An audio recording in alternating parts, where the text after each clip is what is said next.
Hi, welcome back. So this video was a recommendation by a subscriber. The link was sent to me via my email.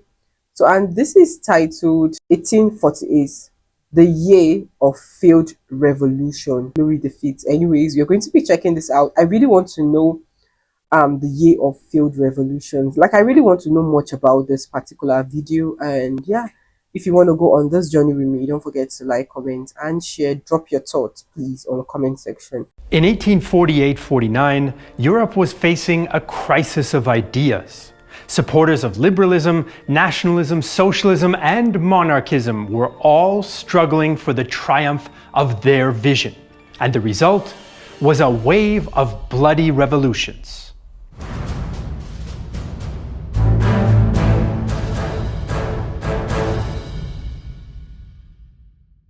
Hi, I'm Jesse Alexander, and welcome to Glory and Defeat, the story of the Franco-Prussian War.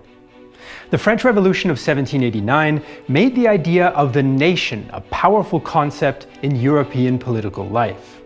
After Napoleon I was defeated in 1815, the great powers reorganized Europe at the Congress of Vienna. Their goal was to restore the pre-revolution monarchical order and do away with what they saw as the evil of 1789. But in 1848-49, a series of nationalist revolutions swept across the continent. Radical workers and liberal citizens rose up against aristocratic governments in France, the Italian states, the Austrian Empire, the German lands, and elsewhere. Revolution on this scale had not been seen since 1789. So today, let's take a look at 1848-49 and its connection to the Franco-Prussian War. Okay.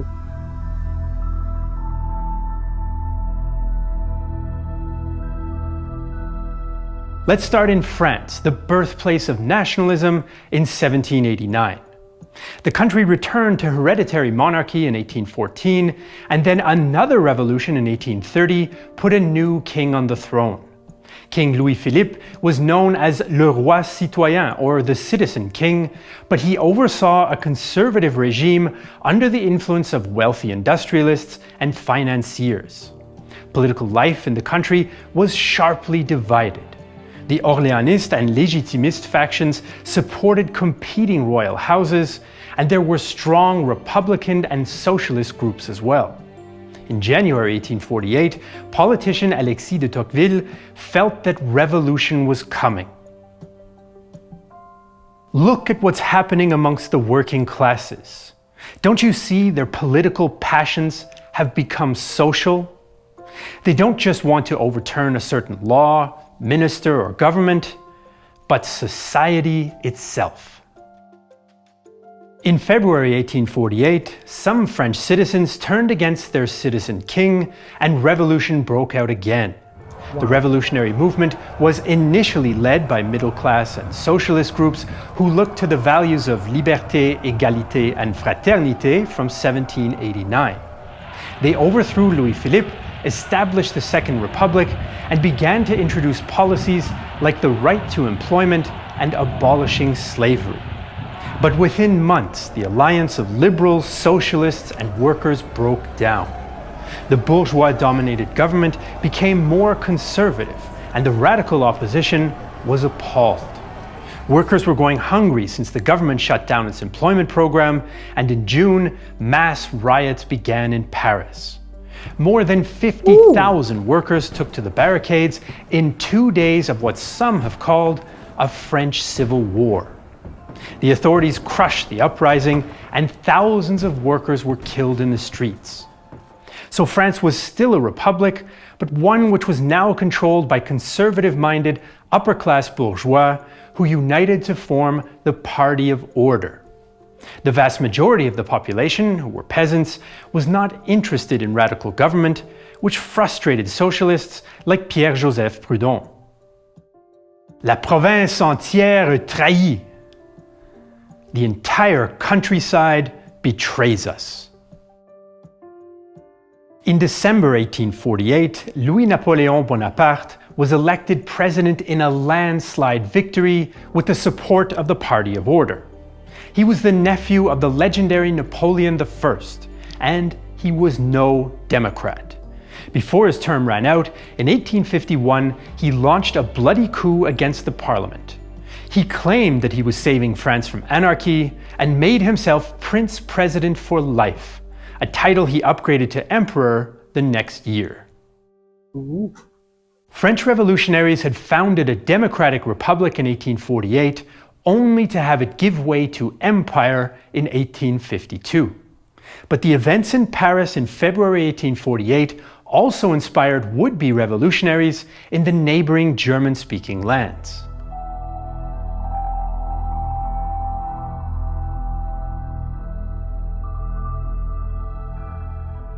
Now, in 1848, there wasn't a single country called Germany, but many different independent German-speaking states. Once Napoleon I had been defeated and French forces expelled in 1814, many German patriots had high hopes for a united, constitutional German nation-state. They felt that they'd earned this right thanks to the victories that they'd won against Napoleon I. But the great powers at the Congress of Vienna would disappoint them. There would be no united Germany. The German states shall remain independent and bound together by a federative bond. The Congress decided that the German states would form a loose confederation to replace the Holy Roman Empire that was dissolved back in 1806.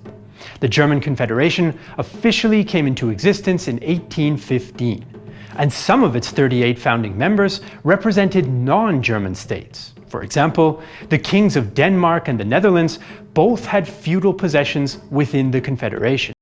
So I don't know, I feel like this video is packed with a lot of knowledge to learn from. Most of this, I really don't have idea about it. And now I'm getting to understand everything, which makes sense, you know.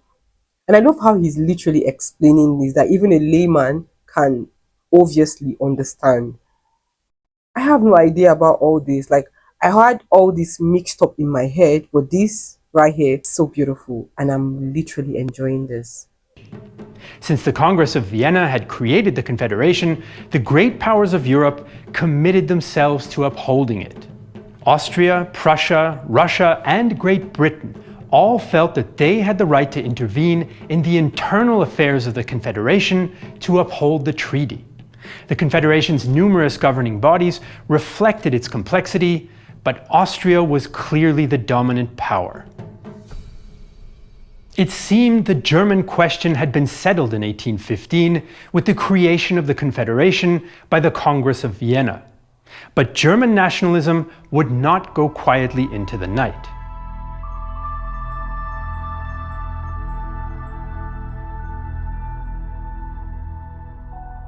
Despite, or perhaps because of the founding of the German Confederation, the ideas of the French Revolution lived on in German lands. Liberals and Democrats joined in their demands for unity and freedom, and student fraternities called Burschenschaften played a central role.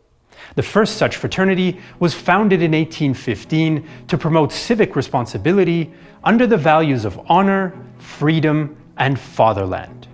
They adopted black, red, and gold as their colors, based on the uniforms some had worn in the German Wars of Liberation against Napoleon I. These colors would become the symbol of the German national movement. In 1817, these student nationalists organized a patriotic festival on the Wartburg to mark the 300th anniversary of Martin Luther's 95 Theses. Fraternities even came from other German states to give and listen to political speeches. But conservative ruling groups in the German Confederation saw the upstart students as a threat, and further nationalist agitation, including the anti-Jewish Hep Hep riots, led to a wave of repression from 1819. The nationalist student fraternities were driven underground, but carried on undercover as gymnastics or singing clubs. Tensions between nationalists and the authorities in the German states flared up again after another successful revolution in France in 1830. In 1832, disappointed nationalists from the German states were joined by fellow patriots from other countries for another festival in Hambach. This was one of the largest political mass events of the time, and the authorities reacted with mass arrests and persecution. Unrest continued on and Did I hear mass arrests and persecution? Ooh, that was really brutal. I told you guys I had a lot of things mixed up, but this video is just making me realize a lot. Let's continue. off until 1848, when it exploded, inspired once again by events in Paris. Bourgeois citizens in the Grand Duchy of Baden rose up, and within weeks, the whole German Confederation was in revolt. In Berlin, street fighting between revolutionaries and government troops claimed 270 lives. Prussian King Friedrich Wilhelm IV was even forced to give his condolences for the victims. The revolutionaries also forced their rulers to appoint liberal governments and allow a common elected National Assembly, which met for the first time in the Paulskirche in Frankfurt-Main in May. It seemed that German unity might finally be within the grasp of the nationalist revolutionaries in 1848, but they had underestimated the Prussian king.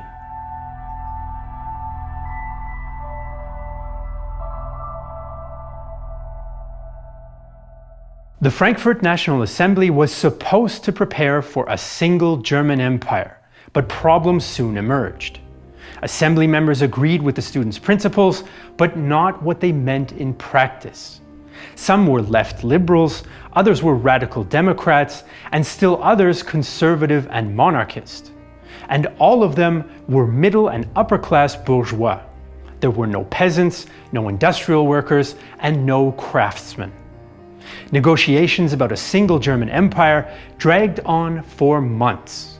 Finally, on March 28, 1849, the Assembly adopted the Paulskirche Constitution, which envisioned a so-called small German solution. This meant that Austria would be excluded from the new empire. Parliament offered Prussian King Friedrich Wilhelm IV the imperial crown, but the king refused. He would not accept the crown from non-nobles, as he made clear in a letter in December 1848. Every German nobleman who bears a cross or a dash in his coat of arms is 100 times too good to accept such a diadem, forged out of the dirt and clay of revolution, treason, and high treason. The old, legitimate crown of the German nation, which has been dormant since 1806, the diadem by the grace of God, which makes the one who wears it the supreme authority of Germany, is granted by none but Emperor Franz Joseph, myself, and our kind. In all the Germanic states, aristocratic rulers cracked down in order to, as they put it, keep themselves on top and the others on the bottom. Friedrich Wilhelm summed up the Prussian approach. Gegen Demokraten helfen nur Soldaten. Against Democrats, the only solution is soldiers. He even had Saxon revolutionaries shot who wanted him as their emperor, and there was civil war in Baden. The National Assembly went into hiding but was dissolved by force, and by July 1849, the German Revolution was over.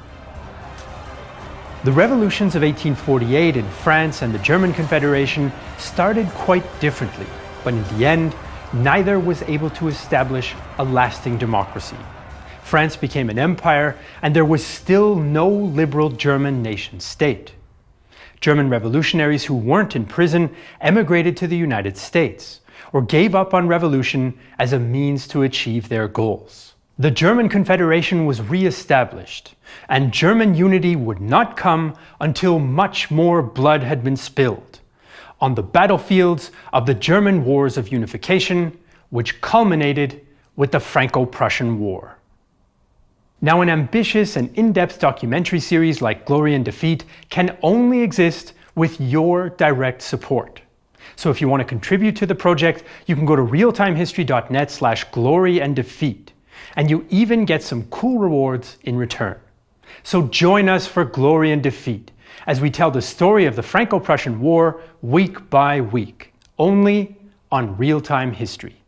This was an interesting video for me because I got to learn more that I really got mixed up in my head, and it was really well detailed and self-explanatory. I'm so glad I checked this out, right? What do you think about this? Let me know in the comment section, right? Thank you, and see you guys in my next